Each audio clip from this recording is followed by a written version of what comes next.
Purong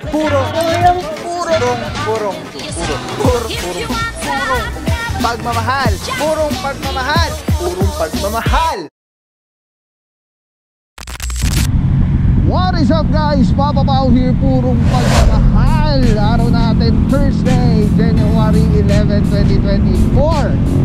Lungsod Quezon natin kuning Mayor Mayor Joy Belmonte, Vice Mayor Gian Soto. Sama natin PPMD Ika Sipagaling, Sir Dexter Cardenas. OIC for today, Officer Francisco.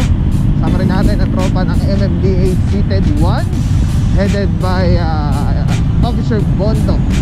Puro clearing operation with regards to legally parked vehicles, obstruction sa mga kalsada ng Quezon City. Hindi pa natin alam kung saan yung specific target area natin or target location. Pero currently dito tayo sa EDSA towards Panay Avenue. Hindi ako nag-aamali, Barangay Rojas yung ating complaint ngayong araw na to. So yes, operation natin is compliance complaints hotline 8888 presidential complaint. So tabay lang mga puro. So, bago yan, shoutout muna tayo. Officer Francisco, ayan, kasama natin. Officer Starea, kasama natin dyan. Officer Parama, Pantaleon, Valencia,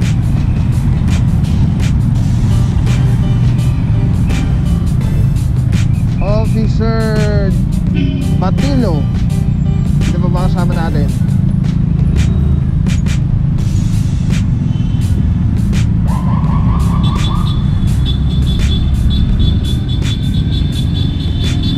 Officer Batilo, and then Officer Kalebag.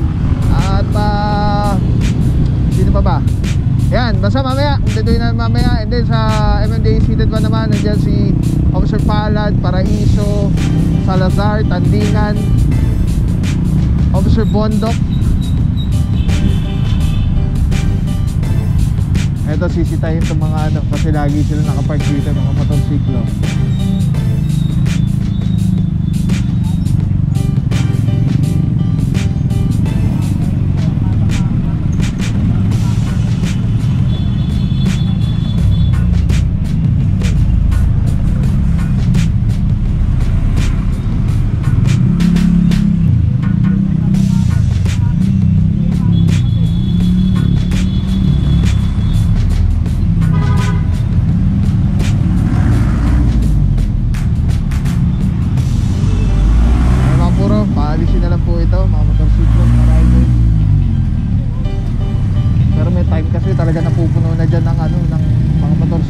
Nagiging tambayan po kasi ito ng mga naghihintay ng booking So ayan, pinalis na po natin.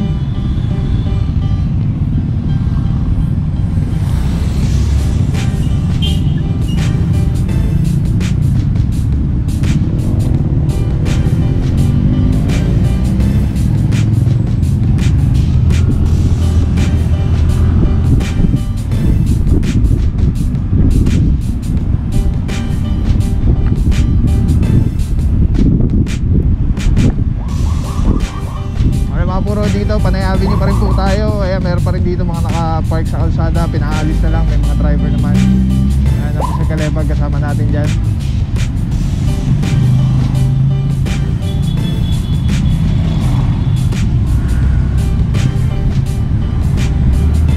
Then dito naman, ayan, may naka-park pa rin isa. Dito dati may nahuli tayo dito Ayan, may driver naman.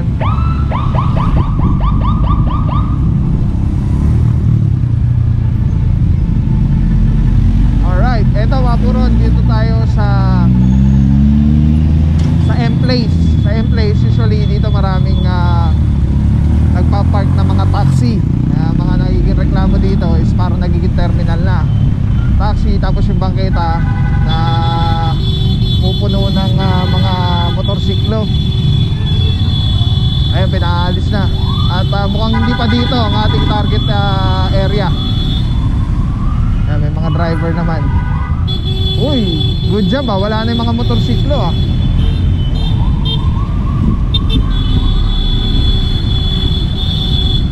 mag-ride dito, ayan, may mga naka-hazard, magsialis na po. Hindi rin po pwede yan kahit naka-hazard, lalo na nakabangketa pa. Sakop na nakapag sa kalsada, and then occupied pa rin yung bangketa, so walang madadaanan ng tao. Ito rin, nakabangketa rin.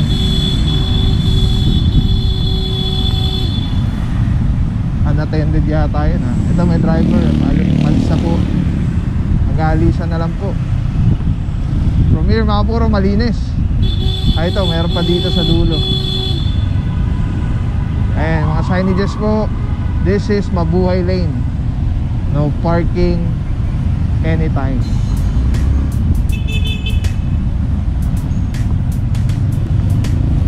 Alright, tatawid na tayo mga puro, Panay Avenue. Malinis. Nakikita natin dito malinis, meron lang nag-iisa, bukod tangi. Tingnan natin kung may driver or unattended.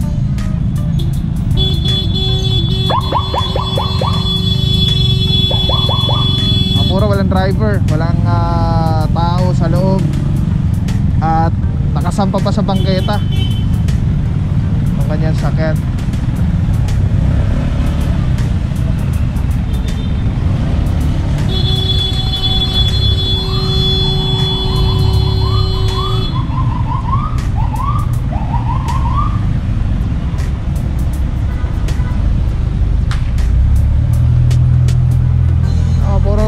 Busina dito para kung may lalabas sa driver, lumabas na. Mga orasan na po ito.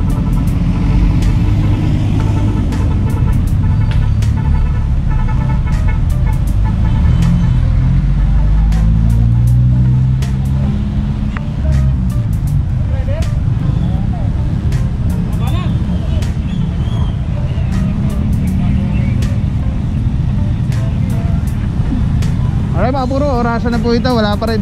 At nagbusi-busina na po tayo dito sa area. Wala pa rin nalabas sa driver.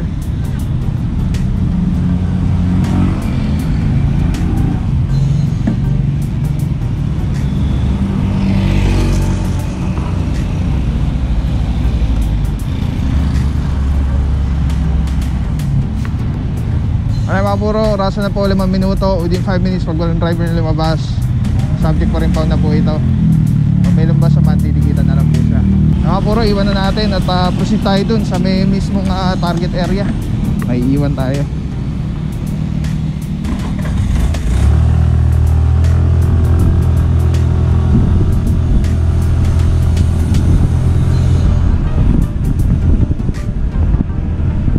Alright, Panay Avenue pa rin po.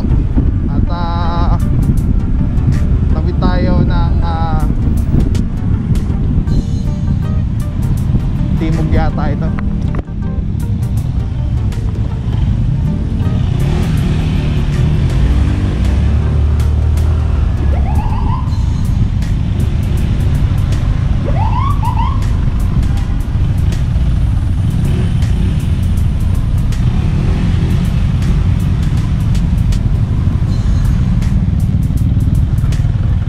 Tatawid po tayo ng Timog Avenue. Panay pa rin po. Oh, ganda oh, e-bike Honda, angas.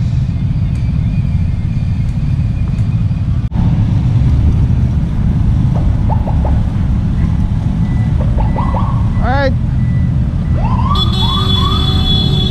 tumuloy tayo Timog Avenue, Panay Avenue pa rin po tayo. Meron tayo naabutan dito isang Toyota Avanza. Oh no, Toyota Innova. Ito mga puro. At unattended po yung sakyan. Ito, pinestuhan na. At orasan na po ito.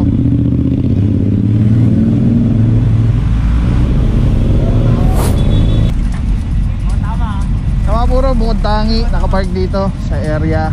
At pagdating dito, malinis na sa side na to. So, bibidyoan po yan. At yung video is para makita kung may mga existing damage sa sasakyan. At the same time, yun na rin yung nagiging niya, timer na sa video, kasi kung ilang oras na siyang or ilang minuto na siyang nagre-record, Yun na yung papakita dun sa may-ari kung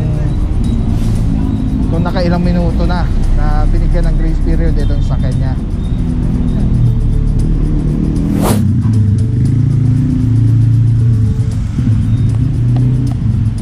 Okay mga puro, lagi natin paalala, mag-park ng tama, mag-park sa tamang parkingan, mag-park ng ayos. Yan. Ito, katulad na ito, hindi natin alam kung dito siya sa establishment na to. Meron naman silang parking space dito sa baba. Hindi lang natin alam kung dyan siya. Pero tulad nga lagi natin sinasabi, peace of mind. Huwag nyo hayaan yung peace of mind nyo doubtful kayo, kasi may stress lang kayo. Lagi kayo mag-aalala, yung sakyan ko baka nataw na, or kundi man, di ba, baka mamaya magasgasan, or alam mo yun, merong lasing dumaan, binasag yung salamin, di ba? Wala kang laban. Ayun na.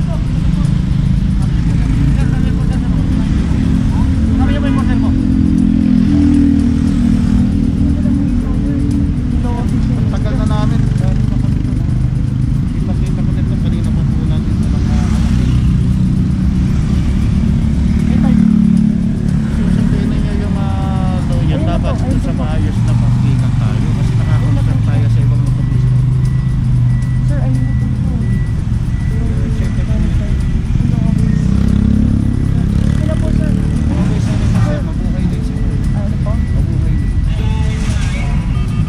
Dapat tayo sa mga may nakikita naman ako ng parking area dyan. Dapat kayo nag-parking. Ito na po pinasok sa basement kasi Dapat pinasok niyo sir para hindi tayo nakasagabal sa ibang motorista. may ano po kami sa ano, hindi po kami. Hindi po kami. No away zone, no parking on both sides. Alright mga puro, ito nga yung signage, yung laki no? Parking both sides, tow away zone.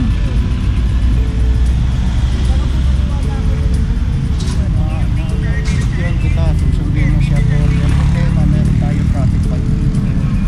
Yung pagpapatapat natin ng batas yan, pinapatapat natin sa lahat yan.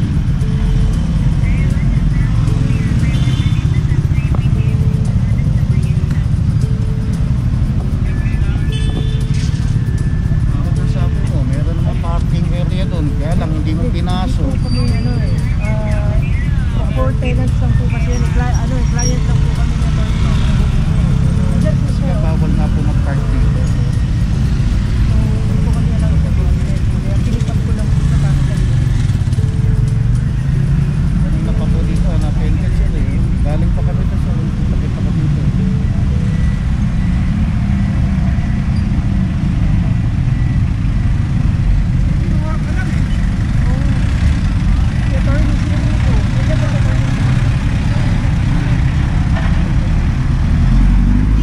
Sitwasyon natin dito, nag-iusap si Bossing na yung para sa tenants naman daw pala yung yung parking space dun sa ilalim, at may client lang yata si Boss. Ang problema kasi mga puro, buong stoplight nandun tayo, pero nandito na dun sa kaya. Wala lang po kayo sa dito.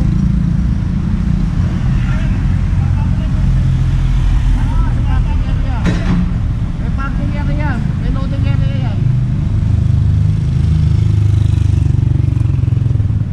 Nakalagay pa dito mga puro, no loading and unloading anytime. Tapos dito naman, no parking both sides to away zone.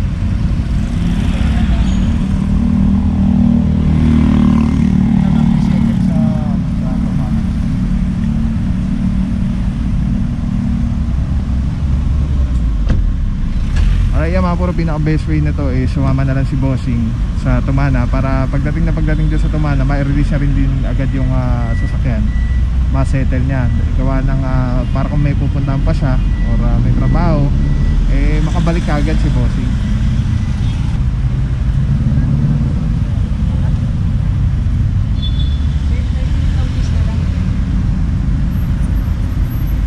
Alright mga puro, cooperate na po si Bossing, yung may-ari ng sasakyan, at sama na lang po siya sa Tumana, Marikina. Doon niya i-settle yung kanyang violation. So obstruction po ito or illegal parking. Tapos meron po yung penalty, yung towing fee na kailangan bayaran ni bossing, yun yung medyo masakit. Kasi ano yan yung merong base first 4 kilometers na rate, and then may additional every kilometers na 200 pesos. Alright mga puro, proceed pa po tayo sa bandang dulo at nandun na po yung team. Towed na po itong sakyan. Saludo, Officer Francisco. Good morning, sir.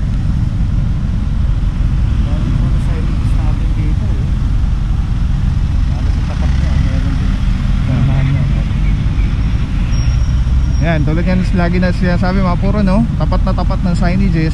At the same time, madalas po tayo dito nag-ooperate. So alam na nila. Ilang roads na ganito, hindi talaga dapat nagpa-park sa ganito. Yung mga paslan, pababa, Delikado kasi yun. Ayun mga puro, may natutunan tayo ngayon. Bawal na bawal pala yung ganito. Yung may mga inclination na mga road, yung pataas, pababa, ayan, bawal mag-park kasi delikado pala yun. Alright mga puro, diretso po tayo. Let's go guys. Towed na po itong andito, Toyota Innova na po tayo.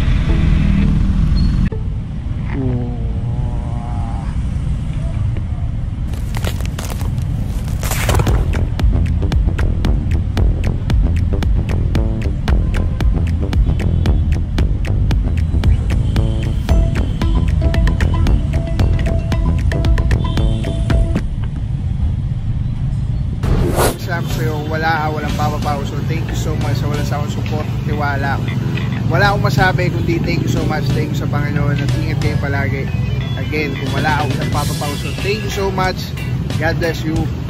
Purong pagmamahal. Thank you so much. God bless.